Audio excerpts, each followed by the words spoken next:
మన Tirupati press club కార్యవర్గం మరియు కుటుంబ సభ్యులు సమావేశం. మన తిరుపతి ప్రెస్ క్లబ్ కార్యవర్గ సభ్యులు, కుటుంబ సభ్యులు మరియు పాత్రికేయ మిత్రులు ప్రతి ఒక్కరూ ఈ నెల 17 అనగా సోమవారం ఉదయం 9 గంటలకు మన తిరుపతి ప్రెస్ క్లబ్ వేదికగా చేసి సమావేశం ఏర్పాటు చేయాలని వ్యవస్థాపకుడు తపసి మురళిరెడ్డి, అధ్యక్షుడు శేషు యాదవ్, ప్రధాన కార్యదర్శి పద్మనాభన్ నాయుడు ఆదేశాల మేరకు నిర్ణయించడం జరిగింది.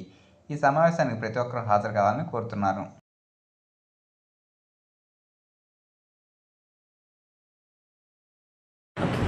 అందరికీ నమస్కారం. మీడియా సోదరులు చాలా రోజుల నుంచి చాలా ఇబ్బందులు పడి ఒక ప్రెస్ క్లబ్లో అవమానాలు చాలా ఎదుర్కొని తర్వాత యూట్యూబ్ ఛానల్స్ అవి ఇవి అని చెప్పేసి చాలా వరకు మాట్లాడుతూ ఉంటే ఈ తరుణంలో మనం వాళ్ళు చేసే వీడియోలు కూడా, వాళ్ళు వచ్చే న్యూస్ కూడా ఫస్ట్ యూట్యూబ్లో వచ్చిన తర్వాతనే అందరికీ ప్రజల్లోకి వెళ్ళింది. ఆ దిశలో మనం చాలాసార్లు మాట్లాడడం జరిగింది. అయితే వాళ్ళు ఆ ప్రెస్ క్లబ్లో మెంబర్షిప్ కూడా ఇవ్వము, మీరంతా ఇక్కడ రావాల్సిన అవసరం లేదు, ఈ లోగోలన్నీ పెట్టాల్సిన అవసరం లేదు అనే క్రమంలో 3 సంవత్సరాల మునుపు 2022లో మన తిరుపతి ప్రెస్ క్లబ్ అని చెప్పేసరి మినీ ఛానల్స్ అన్నీ కూడా, పీడిఎఫ్ పేపర్లు కావచ్చు, యూట్యూబ్ ఛానల్స్ కావచ్చు, దాదాపు 150 ఛానల్స్ ఉన్నాయి. అందరూ కలిసి మన తిరుపతి ప్రెస్ క్లబ్ అని రిజిస్ట్రేషన్ చేసుకోవడం, తద్వారా ఇక్కడ జరిగే కార్యక్రమాలన్నీ కూడా చాలా కార్యక్రమాలు చేస్తాము. ₹1 భోజనం పెట్టారు. ఇంకా ఒక్కొక్కరు వచ్చినప్పుడల్లా ఒక్కొక్క ప్రోగ్రాం తీసుకురావడం జరిగింది. అయితే గత కొంతకాలంగా 3-4 నెలలుగా కొంచెం ఇబ్బందులు రావడం జరిగింది. ఈ ఇబ్బందులన్నీ ఎదుర్కొని ఈరోజు పౌర్ణమి, అదే శుభ సందర్భంలో ఈ రోజు నుంచి మొదలుపెట్టి ప్రెస్ క్లబ్ అనేది ఏ రోజు మూత ఉండదు, ప్రతి ఒక్కరూ మన తిరుపతి ప్రెస్ క్లబ్ని ఉపయోగించుకోవచ్చు అనే నినాదంతో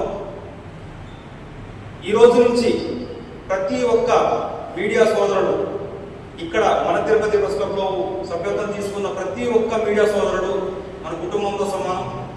కాబట్టి అందరికీ ఇదే మా విన్నపం. అదేంటంటే రేపు సోమవారం 17వ తారీఖున 9 గంటలకల్లా ఇక్కడ సభ్యత్వం ఉన్న ప్రతి ఒక్క మీడియా సోదరుడు ఖచ్చితంగా హాజరు కావాలి.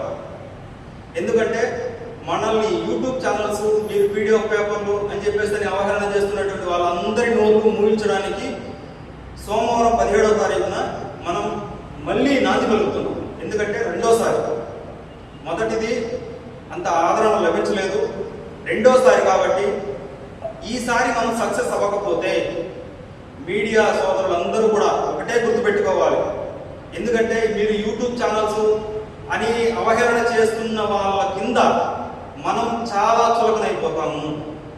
కాబట్టి ప్రతి ఒక్క మీడియా సోదరుడు దీన్ని దృష్టిలో పెట్టుకొని ఖచ్చితంగా సోమవారం నాడు 9 గంటలకల్లా మన Tirupati press club Leela Mahal centre దగ్గర ఏర్పాటు చేసినటువంటి ఆఫీస్కి వచ్చి అందరూ ఇక్కడ హాజరైతే మనం చర్చించుకొని మంగళవారం నుంచేనే మన న్యూస్లు ఏంటి, తిరుపతి ప్రెస్ క్లబ్, మన తిరుపతి ప్రెస్ క్లబ్ తేడా ఏమిటి, దీన్ని నిరూపించాల్సిన బాధ్యత ప్రతి ఒక్క మీడియా సోదరుడి మీద ఉంది. కాబట్టి ఈ కార్యక్రమాన్ని దిగ్విజయం చేయవలసిందిగా మరీ కోరుతున్నాను. జై జర్నలిస్ట్, జై జర్నలిస్ట్.